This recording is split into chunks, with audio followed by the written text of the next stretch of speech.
Welcome to Manage to Engage, the podcast from clearandopen.com.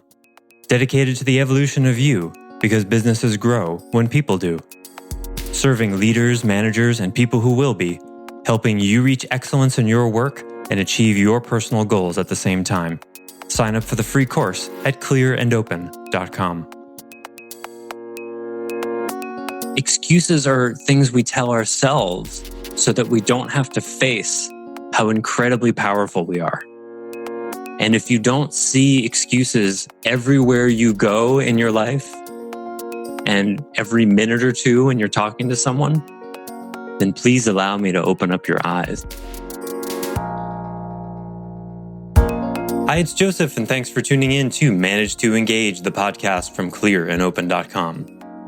On the surface, a lot of us fear that we're inadequate, not good enough, or powerless. But that's just on a superficial level. Underneath that, in the core of our being, we're afraid of being powerful. We're making excuses to avoid the responsibility and expectations that come with our true potential. Because where you are now is safe, it's comfortable, and most of the human race is standing right beside you, choosing comfort. But where could you be if you started diligently practicing self-management? If you started choosing the courageous act of subjecting yourself to difficulty? Well, that's risky, and it can be lonely, and avoiding that fear ensures most people stay stuck in mediocrity.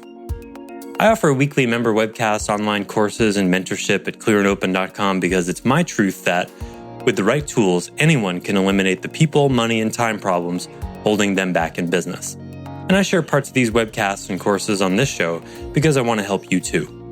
If you're enjoying the show and learning from it, I'd love your feedback.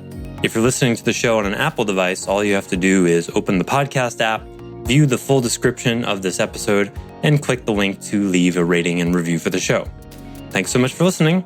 Let's start the show.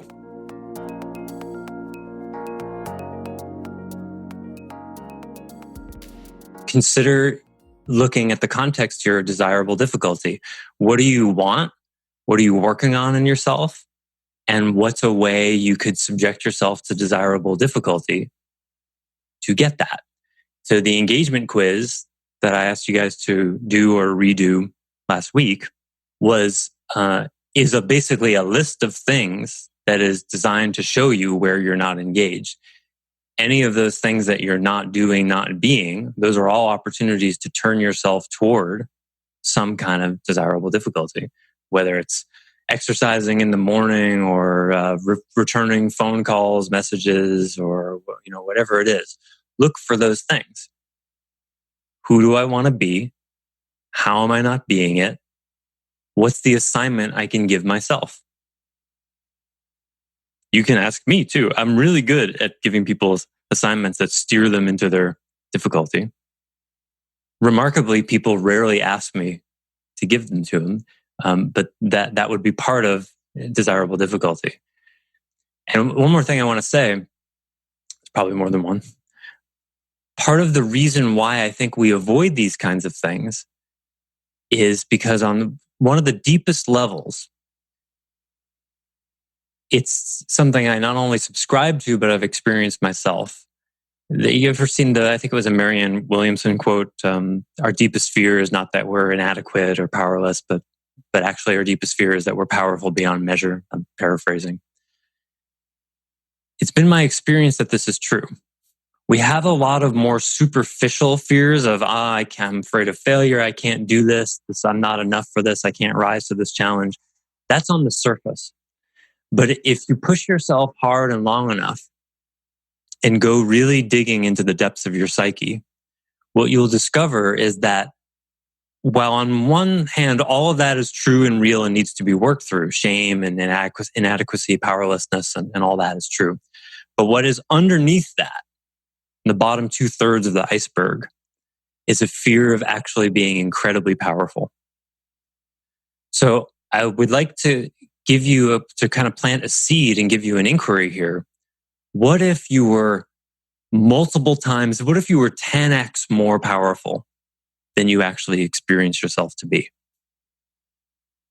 Take that in for a second. What if you were 10x more powerful, 10x more resilient, courageous, effective, productive, skilled in having difficult conversations, in leading and managing, in being organized, everywhere in your life, the way you show up. What if your capacity is 10 times that, an order of magnitude, such that if you were being that, the current version of you would be unrecognizable? You'd be like, who is that?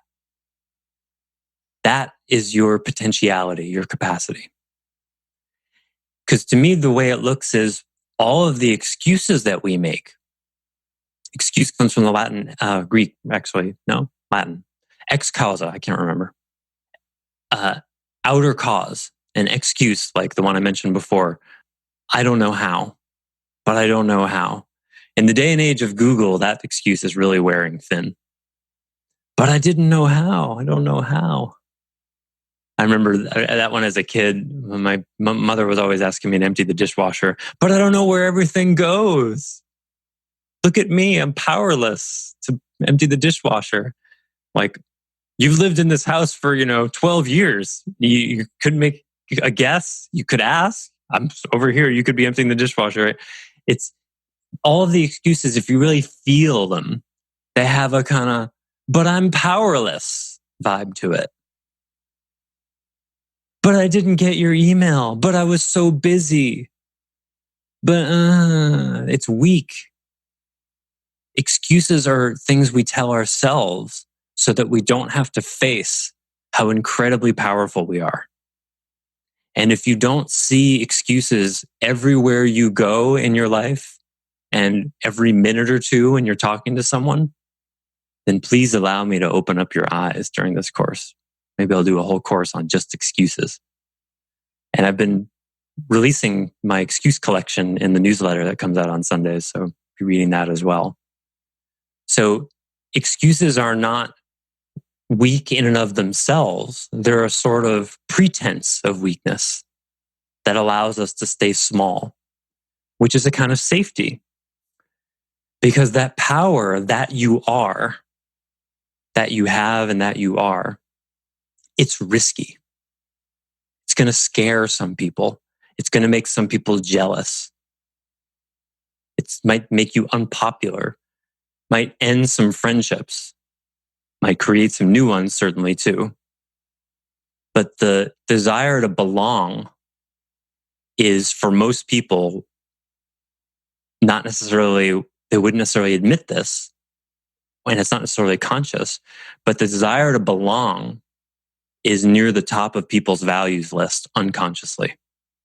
And this is one of the sources of mediocrity, because as they say in Japan, the nail that sticks up gets pounded down. Now, we here in the United States, we're a lot more individualistic than that culture, but not as much as you might think. Because when you really start to touch into your greatness, if you don't scare some of the people around you, alienate some of the people around you, make jealous some of the people around you, you haven't done it. You're not doing it. Because that's just what happens. Now, how you navigate that and what you do with that is another story. But when you really inhabit what you see, Angel's experienced some of this with his parents. If it doesn't create conflict, now how you navigate that is a whole other story. I'm not saying you need to alienate or need to scare, but I'm saying if you don't see like, whoa, I see X, and if I actually brought this, that would cause this to crumble.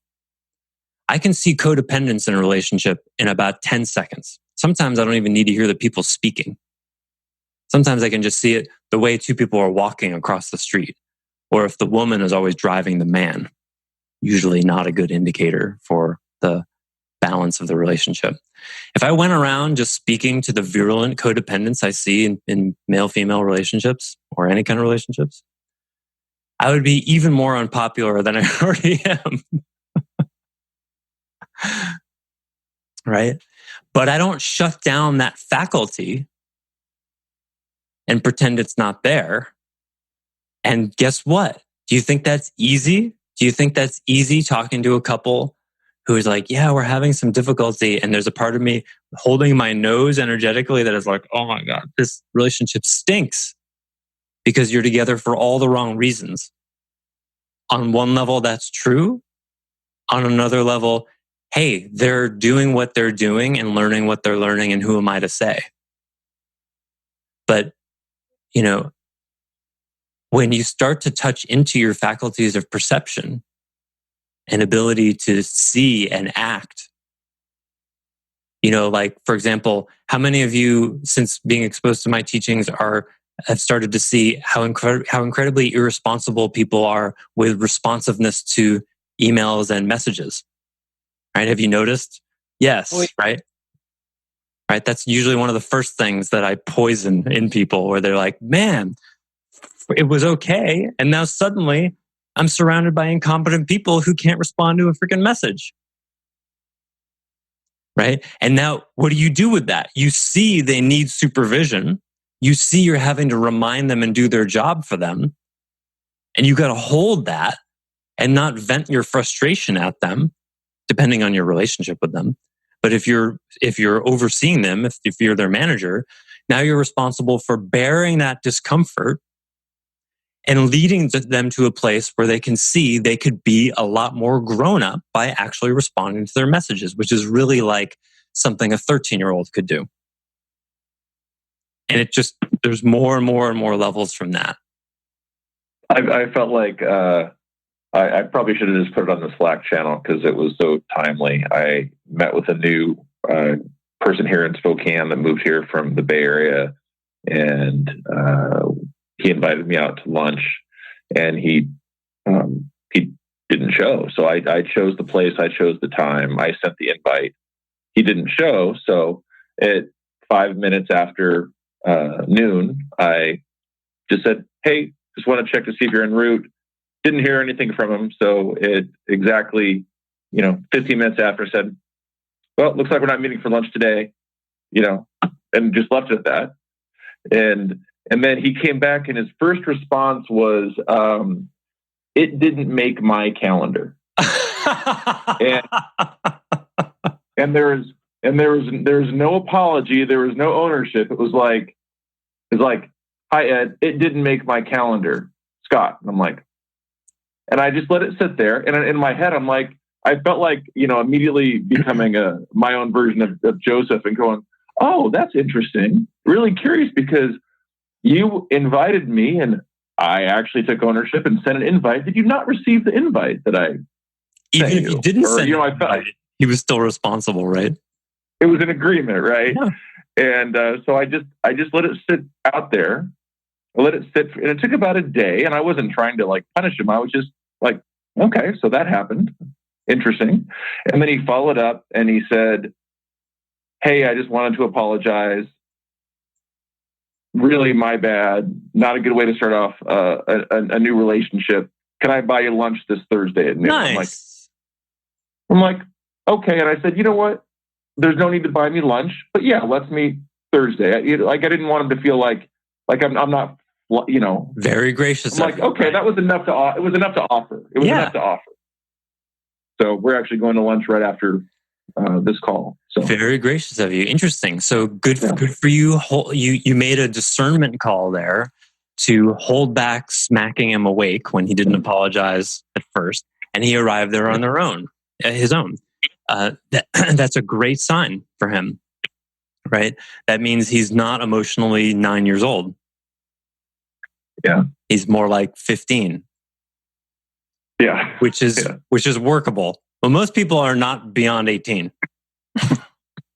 Yeah. So anything in the mid to upper teens is good. I mean, the vast majority of the population is stuck at like 10. I mean, that's like the peak of, just like an instant gratification. People are like, "I don't know what it is. I just can't stop eating this chocolate cake." Oh, like a 10-year-old? Like, that's what that is. I'm not saying there aren't some good reasons for that. I'm just saying, like, from an objective standards kind of place. An adult doesn't do that. I had an experience this morning that was somewhat similar. It was actually at the Social Security office when I discovered they're asking questions that the woman who had taken my application a month and a half ago, who called me back on the 8th of August and said, I see you're not there. I don't want to leave a detailed message, but I'll call you back this afternoon or tomorrow. Well, she never called. And I find out today that she was waiting for me to say if I was okay with the condition of whatever it was, which she had never informed me of. So she was waiting for you to get back to her about the things she never told you. That's correct. So I was on my high horse about how I'm noticing how people are irresponsible, but luckily for me, you have been repeating things long enough that in the back of my mind came out this thing and said, oh, wait a minute, what's my contribution to this? And I was able to name 3 things that I contributed to the situation. Wow.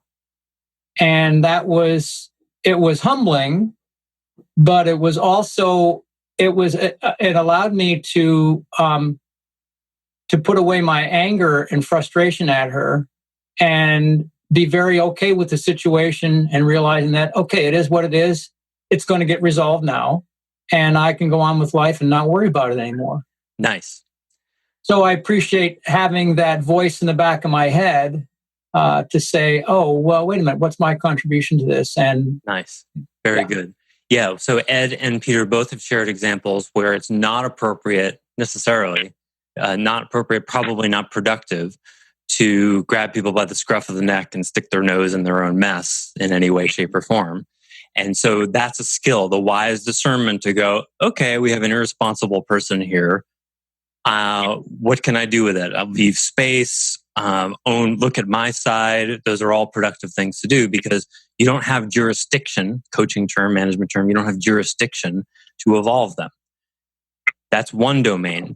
When you're in a domain where you do have jurisdiction, you're their mentor, their manager, their parent, it's another matter. I mean, the first thing, the discernment about whether to do anything at all is certainly good, and watch your own reactivity. But when they're in your charge, that's when you can start to also look at what's the desirable difficulty I might subject them to so that they can see this. It's a form now we're in accountability land, right? And part of the art of self-management includes noticing when is the right time to assert accountability, when to assert that you do have jurisdiction and when you don't. And a lot of times you just learn that by trial and error.